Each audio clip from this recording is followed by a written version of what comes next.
নমস্কার, আমার আপনজনেরা রুদ্রবার্তায় আপনাদের সকলকে স্বাগত জানাই। আমি রুদ্রপ্রসাদ ব্যানার্জি। বিভিন্ন নিউজ চ্যানেলে বিভিন্ন সমীক্ষা আপনারা দেখে নিয়েছেন। অর্থাৎ কি হতে পারে পশ্চিমবঙ্গে 42টা সিটের মধ্যে কোথায় কি হতে পারে। আমি জানি গোটা দেশে কি হচ্ছে, এর চেয়ে বেশি চিন্তা আমাদের বাঙালিদের হয় নিজের জায়গায় কি হচ্ছে, তাই না? আপনারও চিন্তা, আমারও চিন্তা যে আমার এলাকায় কি হবে। এই চিন্তাগুলো আমাদের মধ্যে কাজ করে, তার কারণ হচ্ছে আমরা নিজেদের গণ্ডিটা খুব ভালো করে বুঝি, সেই গণ্ডির মধ্যে আমরা চলাফেরা করি। আর এই গণ্ডি নিয়েই কিন্তু বিভিন্ন এজেন্সি যারা এই সমস্ত সমীক্ষা করে তারা তাদের মতো করে এক একটা জন এক একভাবে দিচ্ছে, মানে তাদের ওপিনিয়ন পোল বলুন বা যাই বলুন বলছে। এবং সেখান থেকে আপনারা জানতে পারছেন কি হচ্ছে বা না হচ্ছে। সি, বি, ডি, যারা নানা রকম আর কি সমীক্ষার নাম আছে যারা করেন আর কি, তারা তাদের মতো করে করেছেন। কিন্তু আমি কি ভাবছি, অর্থাৎ আমার ভাবনায় কি আসছে, এটা নিয়ে এখনকার রুদ্রবার্তা।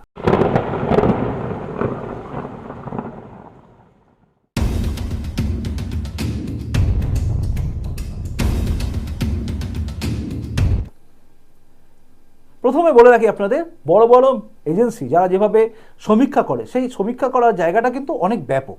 তাদের প্রচুর লোক লস্কর আছে এবং প্রচুর মানুষ আছেন, তারা তাদের মতো করে মানুষের কাছে যায়, পৌঁছায় এবং একটা শ্রেণীর অংশকে নিয়ে নেয় এবং তাদের মধ্যে একটা জিজ্ঞাসাবাদ করে,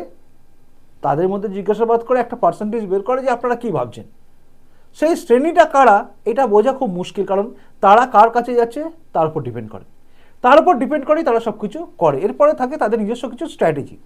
আর এই স্ট্র্যাটেজিটা কিন্তু তারা এই রাস্তায় নেমে করে না, এই স্ট্র্যাটেজিটা ঘরে বসেই হয়, অর্থাৎ হিসাব, রাজনীতির হিসাব। আর সেই রাজনীতির হিসাবটাই আমি আপনাদের সামনে আনছি। আমি ওই রাস্তায় নেমে সমীক্ষা করার ব্যাপারটাকে আমি আপনাদের সামনে খোলসা করে দিই। সেটা হচ্ছে এই যে সমীক্ষাগুলো হয় রাস্তায় নেমে সমীক্ষা, এতে কাদের কাছে পৌঁছচ্ছি, কারা বলছে না বলছে, এটা অনেকটাই কিন্তু ডিপেন্ড করে যায় যে মিডিয়া বা যে মাধ্যম যারা যাচ্ছে তাদের মানসিকতা, অর্থাৎ তারা কাদেরকে প্রশ্ন করছে, কাদের কাছে নিয়ে যাচ্ছে, তাদের ব্যাপার। আর এখানে ইউটিউব চ্যানেল, কোনো বড় বড় ইউটিউব চ্যানেল ছাড়া, একদম খুব বড় বড় ইউটিউব চ্যানেল যেমন লালন টপ ছাড়া আর বড় বড় যে সমস্ত আছে সেই সমস্ত ইউটিউব চ্যানেল ছাড়া বাকি কারোরই পক্ষে সম্ভব নয় গিয়ে ওই জায়গায় গিয়ে প্রত্যেকটা মানুষকে জিজ্ঞাসা করে করা, কারণ সেটা বহুত সময় সাপেক্ষ। আর সবকটা ইউটিউব চ্যানেল, মানে ছোটো ছোটো আমাদের মতো ইউটিউব চ্যানেলের কারোরই এত বেশি কর্মী কারোর কাছে নেই, আমার মনে হয়, অন্তত আমার নেই। যাই হোক, এই যে অঙ্ক, রাজনীতি মানে অঙ্ক, ভোট মানে একটা অঙ্ক, সেই অঙ্ক কি বলছে এটা আপনাকে ভালো করে বুঝতে হবে। অঙ্ক কি বলছে, বিভিন্ন সমীক্ষা যারা করছে তারা তাদের মতো করে সমীক্ষা করেছে। আপনারা জানেন গতকাল একটা সমীক্ষায় বলা হয়েছে কিন্তু পশ্চিমবঙ্গে 42টা সিটের মধ্যে 20টা বিজেপি, 20টা তৃণমূল এবং 2টো কংগ্রেস, এটা সম্ভাবনা। এই সম্ভাবনা ব্যাপারটাই আমরা বলতে পারি, এর বাইরে তো আমরা বলতে পারি না, কারণ ভোটে অ্যাকচুয়াল কী হবে, তারপরে কোন ট্রেন্ড আসবে, কি হবে না হবে, এগুলো সব ডিপেন্ড করে থাকে। এবং একটা কথা মনে রাখবেন, এই প্রত্যেকটা সমীক্ষা একটা অদ্ভুত জিনিস দেখবেন, সেটা হচ্ছে 3% এদিক ওদিক হলে কি হবে, 1% এদিক ওদিক হলে কি হবে। 3% এদিক ওদিক হয়ে যাবে, 1% এদিক ওদিক হয়ে যাবে, এই অঙ্কটাই সাধারণ মানুষের মনের মধ্যে আটকে যায় যে এটা মানেটা কী হবে, ওটার মানে কী হবে, তাই না? আর তখন গিয়ে হয়ে যায় একটা, যে হারলেও বলবো ঠিক আছে বলেছিলাম না 3% এদিকে, আবার জিতলেও বলবে হ্যাঁ, মানে যেটা বললাম সেটা যদি লেগে যায় তাহলে বলবো এই দেখুন আমি বলেছিলাম এটা হবে। 3% এদিক ওদিক সুইং হবে, 1% এদিক ওদিক সুইং হবে, মানে মোটামুটি আপনাকে ধরে নিতে হবে খেলায় হারও আছে বা জিতও হবে। মানে এই টিম আর ওই টিমে খেলা হচ্ছে, 1% চান্স ওর জেতার, 3% চান্স এদিকে জেতার, মানে এইরকম করে ধরে নিতে হবে আর কি। মানে কোনোতে কিছুতেই আমি হারবো না, কিন্তু আমাদের সামনে কোনো অপশানই খোলা থাকে না। আমরা যেটা বলি সেটা যদি ভুল বলে দিই তাহলে আমাদের শুনতে হয়, কি বলেছিলেন না মাটির গন্ধ। কিন্তু অভিষেক ব্যানার্জির বেলা কেউ বলতে পারে না যে অভিষেক ব্যানার্জি বলেছিল অর্জুন সিং যদি জিতে যায় 2 লক্ষ ভোটে অর্জুন সিং হারবে, যদি জিতে যায় অর্জুন সিং তাহলে আমি রাজনীতি করা ছেড়ে দেবো না, এটা কেউ জিজ্ঞাসা করে না। বা মমতা ব্যানার্জি হেঁটে গেলে হাতের পাঞ্জা কেটে ফেলবো, মদন মিত্রকে গিয়ে কেউ দেখতে গেছেন নাকি হাতের পাঞ্জা কেটে ফেলেছে কিনা, এগুলো বলতে পারে না, কিন্তু আমাদের বলা সোজা। যাই হোক, অত কথা না বলে আসল কথায় আসে। আমার মনে হচ্ছে এই যে প্রত্যেকটা আসনকে নিয়ে বলা হয়েছে না, আমি দেখবেন আমার রুদ্রবার্তায় আছে যে কি হতে পারে সম্ভাবনা। এবারে এতদিন পরে আমি একটা, মানে কি বলবো, ধাপে ধাপে আমি আপনাদের সামনে নিয়ে আসছি। আপনারা জানেন আগামী 19 তারিখে প্রথম দফার ভোট, তাই তো জানেন নিশ্চয়ই। 19 তারিখে প্রথম দফার ভোট, 3টে লোকসভা কেন্দ্রে পশ্চিমবঙ্গে ভোট হবে। আমি যদি ছোট করে দিই তাহলে কি হবে, আপনাদের বুঝতেও সুবিধা, আমার বলাও সুবিধা, এবং অত বেশি পরিশ্রম করে আপনাকে বুঝতেও হবে না, মানে মাথা ঘামাতে হবে না, ছোট ছোট করে বুঝে নেবেন যে কি হতে চলেছে। অন্তত রুদ্রবার্তা যা ধারণা বলতে শুরু করি। প্রথম মানে 3টে লোকসভার মধ্যে প্রথম আমি ধরছি কুচবিহারকে। আপনারা জানেন এখানে দাঁড়িয়েছে কে? নিশীথ প্রামাণিক, যাকে ঘিরে মমতা বন্দ্যোপাধ্যায়ের অনেক প্রশ্ন, অনেক কিছু বলছেন, মানে তাকে সেই কি বলবো সব কিছুই বলে বেড়াচ্ছেন, মানে এত মানে কোনো এমন ওয়ার্ড নেই যেটা ইউজ করছেন না তার বিরুদ্ধে। সে গুন্ডা বদমাইশ, মানে কি বলবো সব কিছু তার বিরুদ্ধে বলা হচ্ছে।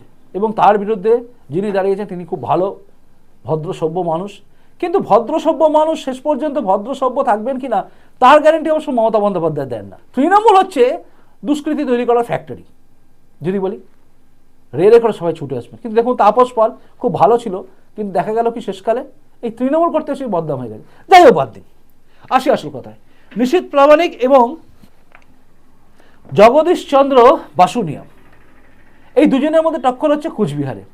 কুচবিহারটাকে আপনাকে ভালো করে খুব বুঝতে হবে। কুচবিহারে যে 7টা বিধানসভা আছে, সেই 7টা বিধানসভার মধ্যে হচ্ছে মাথাভাঙা, এখানে কিন্তু বিজেপি জিতেছিল। কুচবিহার উত্তর, এখানেও বিজেপি জিতেছিল। কুচবিহার দক্ষিণ, এখানেও কিন্তু বিজেপি জিতেছিল। শীতলকুচি, এটাও বিজেপি জিতেছিল। কিন্তু দিনহাটা তৃণমূল জিতেছিল, সীতাই জিতেছিল তৃণমূল, এবং নাটাবাড়ি এটাও বিজেপি।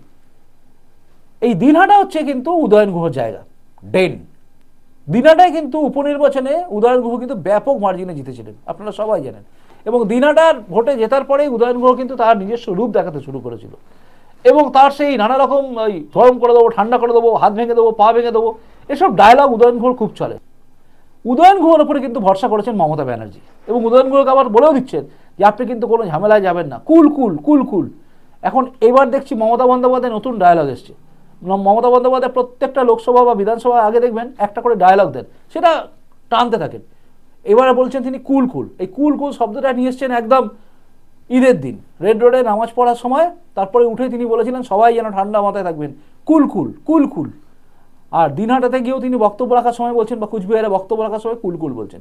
যাই হোক, এই কুল কুল বা যা কিছুই বলুন, এসব কিছু করলেও কোচবিহারে যা কিছুই করুন, কিন্তু একটা জিনিস পরিষ্কার, সেটা হচ্ছে নিশীথ প্রামাণিককে কিন্তু এখানে হারানো খুব মুশকিল। আমাদের যা হিসাব, যেটা আমি আপনাদের আগেও বলেছিলাম, সেই হিসাবের কাছ থেকে আমি কিন্তু এতদিন পরে একটু সরছি না। মোদিজির জনসভা থেকে শুরু করে সব কিছু নিয়ে আজ যে পরিস্থিতি আছে, মানে আজ পর্যন্ত, মানে 13 তারিখ, আজকে 13 তারিখ অবধি যা পরিস্থিতি আছে, তাতে কিন্তু কোচবিহারে বিজেপি জিতবে বলে আমার মনে হয়, মানে সম্ভাবনা, জেতার সম্ভাবনা প্রবল।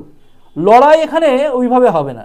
কুচবিহারে কিন্তু নিশীথ প্রামাণিক ব্যাপক ভোটে জিতবেন। দেখুন, এটা কিন্তু ওই পার্সেন্টেজ অমুক 3%, 2%, আমি এসব কিছু বলছি না। আমি বলছি একদম ডাইরেক্ট নিশীথ প্রামাণিক জিতবে। আমার মনে হয় সম্ভাবনা সবচেয়ে বেশি নিশীথ প্রামাণিকের জেতার। এটাতে গেল কুচবিহার, অর্থাৎ উত্তরবঙ্গের যে প্রথম দফার ভোট, সেই ভোটের মধ্যে একটা। এরপরেই আমরা যদি চলে যাই, এরপরে লোকসভা হচ্ছে আলিপুরদুয়ার। মানে সেখানে মনোজ টিগ্গা দাঁড়িয়েছেন। জন বার্লা দাঁড়ায়নি, এটা নিয়ে অনেকের টেনশন ছিল। জন বার্লা দাঁড়ায়নি মানে ওখানে হারিয়ে দেবে, এই সেই হ্যান ত্যান অনেক কিছু চলছে, এখনও চলছে, যে জন বার্লা নাকি হারিয়ে দেবে। কিন্তু জন বার্লা সম্বন্ধে যতটা আমার জানা, তিনি হারিয়ে দেবেন বিজেপিকে, এটা আমার বিশ্বাস হচ্ছে না। আর মনোজ টিগ্গা কিন্তু প্রচণ্ডভাবে খাটছেন। মনোজ টিগ্গা কিন্তু এগিয়ে চলেছেন হুড়ুড় করে। মনোজ টিগ্গার বিরুদ্ধে এখানে তৃণমূলের ক্যান্ডিডেট হচ্ছে প্রকাশচিক বারাই কিন্তু দাঁড়িয়েছেন তৃণমূল থেকে, এবং তিনি মনোজ টিগ্গার বিরুদ্ধে প্রতিদ্বন্দ্বী। এর আগে কিন্তু এই সিটটা বিজেপি জিতেছিল। এবার এই সিটের লোকসভা, এই লোকসভার অন্তর্গত কতগুলো বিধানসভা আছে আপনারা জেনে রাখুন, এবং সেই বিধানসভায় কী কী ফল হয়েছিল এটাও আপনারা খুব ভালো করে শুনে রাখুন। মানে 2021 বলছি, লোকসভা 2019 হয়েছিল, তখন বিজেপি জিতেছিল, এবং এখান থেকে জন বার্লা ব্যাপক ভোটে জিতেছিল, আপনারা জানেন। এরপরে 2021 নির্বাচন এসেছিল, অর্থাৎ বিধানসভা নির্বাচন, যেখানে বদলে দেবো, খেলা হবে, এসব কিছু স্লোগান উঠেছিল। এবার সেখানে কত কি হয়েছিল বা কোন কোন বিধানসভায় কি কি হয়েছিল, এটা আপনাদের জানতে হবে। প্রথম হচ্ছে তুফানগঞ্জ কিন্তু বিজেপি জিতেছিল। এরপরে যদি দেখেন কুমারগ্রামও বিজেপি জিতেছিল, কালচিনিতে বিজেপি জিতেছিল, আলিপুরদুয়ারে বিজেপি জিতেছিল, ফালাকাটায় বিজেপি জিতেছিল, মাদারিহাটে বিজেপি জিতেছিল, নাগরাকাটায় বিজেপি জিতেছিল। অর্থাৎ 7টা বিধানসভায় কিন্তু বিজেপি জিতে বসে আছে 2021 নির্বাচনে। এই সিটে মনোজ টিগ্গা হারবে, এটা যে ভাববেন তার একটু দুঃস্বপ্ন দেখা, মানে ভুলভাল স্বপ্ন দেখা আর কি, পেট গরমের স্বপ্ন হয়ে যাবে। মানে মনোজ টিগ্গা এখানে হারবে না, অর্থাৎ বিজেপি কিন্তু এই সিটটা আমাদের মনে হচ্ছে জিতবেই। ওই পার্সেন্টেজ হিসাব কিছু নেই, একদম সরাসরি জিতবেই, আর এবং ব্যাপক ভোটে জিতবে। কারণ জন মার্লাও পেছনে আছে, সাপোর্ট দিয়ে যাচ্ছেন এবং মনোজ টিগ্গা খেটে চলেছেন এবং যেভাবে লোকের ঢল নেমেছে জিতে যাবেন আমার মনে হয়, সম্ভাবনা। এটাতে গেল 2 নম্বর। এবার 3 নম্বর। 3 নম্বর হচ্ছে জলপাইগুড়ি। জলপাইগুড়িতে কিন্তু এর আগের বারে জিতেছিলেন ডক্টর জয়ন্ত রায়, এবারও তিনি কিন্তু দাঁড়িয়েছেন। ডাক্তারবাবু মানুষ, তার বিরুদ্ধে নাকি অনেক ক্ষোভ, অনেক বিক্ষোভ, এই সমস্ত কথা শোনা গেছিল এবং ডক্টর জয়ন্ত রায়কে টিকিট দেওয়া হবে না বলেও শোনা যাচ্ছিল। কিন্তু দেখা গেল ডক্টর জয়ন্ত রায়ের উপর বিজেপি ভরসা করেছে, তাকেই টিকিট দিয়েছে এবং তিনি দাঁড়িয়েছেন। এখানে তার বিরুদ্ধে দাঁড়িয়েছে মাস্টারমশাই নির্মল চন্দ্র রায়, অর্থাৎ ডাক্তারবাবুর সঙ্গে মাস্টারমশাই, এই দুজনের লড়াই হবে আর কি। নির্মল চন্দ্র রায় তৃণমূলের লোক, নির্মল চন্দ্র রায় তৃণমূলের একজন বিধায়ক এবং তিনি জিতেই এসছেন ভালো ভোটে এবং তিনি দাঁড়িয়েছেন।